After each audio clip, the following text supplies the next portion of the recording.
So Judy, here with the MGLs, running that, helping them with that. Is this your first Ignite? It is my first Ignite. Mm-hmm. We've been sending lots of MGL sisters along to Ignite for years and years, and I've been hearing about how wonderful it is, but this is my first Ignite, and I'm very excited to be here. Mm-hmm. And just being your first Ignite, how has the whole experience been for you? The whole experience, I am loving every minute of it. I feel very at home here because we're very focused on the Holy Spirit and on helping young people experience God's love and the Holy Spirit in very similar ways. So I feel very at home here, but I just love the bigness of it, and I love the professionalism. Mm-hmm. I love the Ignite worship and the lights and I love those sparkly things that go on the stage. Yeah, like the fireworks. Yeah. So All cool. around the razzmatazz, and when the whole crowd goes like that. My favourite bit was adoration, though. Oh, wow. So powerful. Yeah. It just goes to show it's not just all razzmatazz like a big Christian concert, but that it's really centred around Jesus, because everyone was just focused in on Jesus in a really deep and profound way. It was amazing. That was my favourite bit.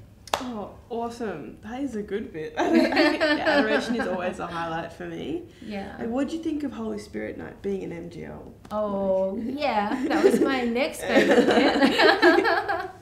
Yeah, like that's the pinnacle, really, when we're encouraged to open up more to the Holy Spirit. Mm-hmm. And like you're thinking of all the young people and thinking there's people who've never done this before, and it's like a breakthrough in their lives. So that's exciting.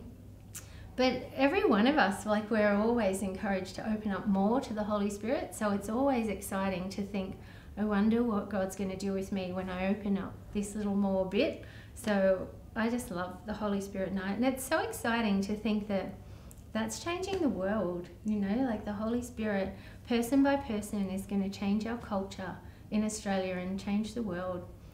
It's the hope of the church, I reckon. Yeah, for sure. So have you been running any workshops? I have. Awesome. I got the chance to run a couple of workshops. Mm-hmm. The first one was nifty things to do in prayer, because I think everybody sort of struggles to have a constant everyday prayer life. So I based it around creative things to do in prayer, like prayer when you use colour, and prayer when you use words, like just writing to Jesus in a very personal way. They're pretty simple ideas, but sometimes you need a few extra ideas, like going all poetic in prayer. Like, I find it takes you to a much deeper place than just what's in your head already. You realise, that's what God's doing in me. There's this whole other level that I'm not even conscious of. So that one was looking at that sort of thing. What do you do when you get to prayer? And trying to be open to the creativity of the Holy Spirit. Sometimes we can get boring in prayer. So my other one was building spiritual strength, Mm-hmm. which was kind of using the metaphor of fitness. We know what physical fitness is, and how it's really important, and how you actually have to sweat and work and put some time into it. So I was making all these comparisons between what we know about our bodies and fitness, and making that line up with the spiritual life, like that gratitude is like cardio. You have to work at it and be consistent and do it every day, and try and be grateful and open up to gratitude and see what it does in your life. What were my other things? Core strength is really knowing God's love and strengthening, basing your whole life, your foundational strength, on knowing the truth of God's love, and using like knowing Jesus as your personal trainer, like the mind-blowing idea that Jesus is always there for us, wanting us to be the best person we can be, and that we need to turn up to our prayer times and listen to what he wants for us, and get to know him more and more, and as the one that's with us all through it. So I think I had a conversion doing my own lecture. Yeah, it sounds very inspiring, really awesome. What inspired you to be like a missionary of God's love? Like, what about it? Well, I've got a funny story in that light. Like, I was definitely sure that I was called to marriage. That's where I wanted to go. And my discernment before that was not interested in consecrated life, so obviously God hasn't given me a desire, so obviously I'm not called. And then I went to in our community in Disciples of Jesus, we run summer schools, which is similar to Ignite, only a little bit longer. So I happened to be at one of those, and it was my first ever introduction to the charismatic renewal and to this personal relationship with Jesus. So I'd sort of been looking for that and found it there, and had this awesome experience of God's love for me.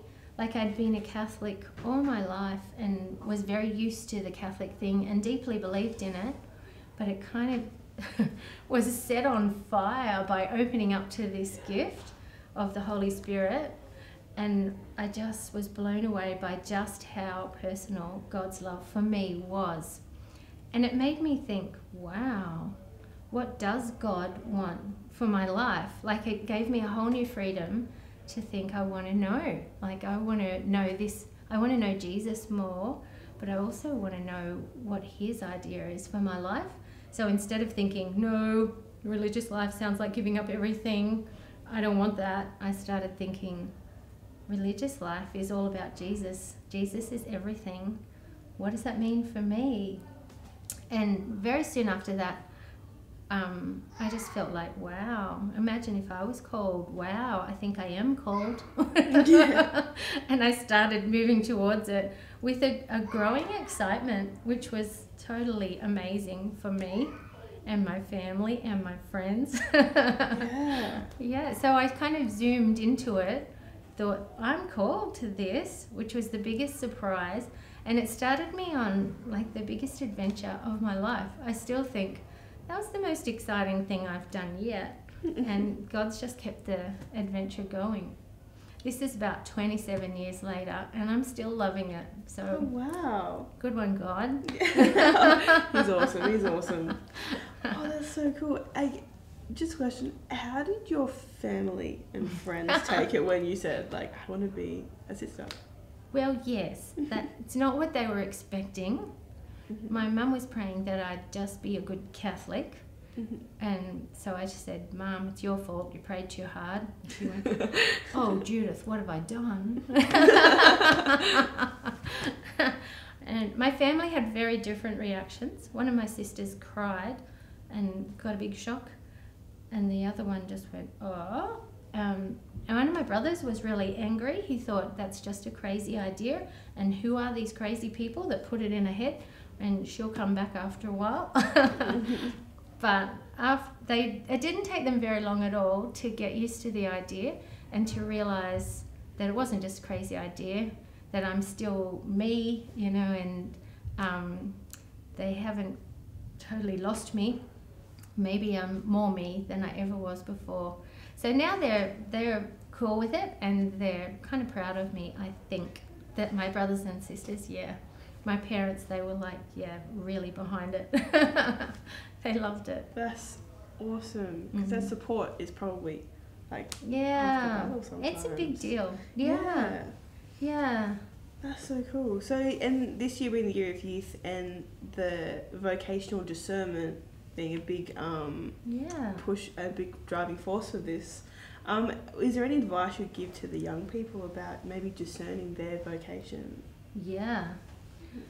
I reckon to really trust Jesus, to let Jesus lead you and guide you, to be as open as you possibly can to Jesus, and he'll lead you. If God's calling a young person to marriage or consecrated life or some other calling, then he wants you to find the way.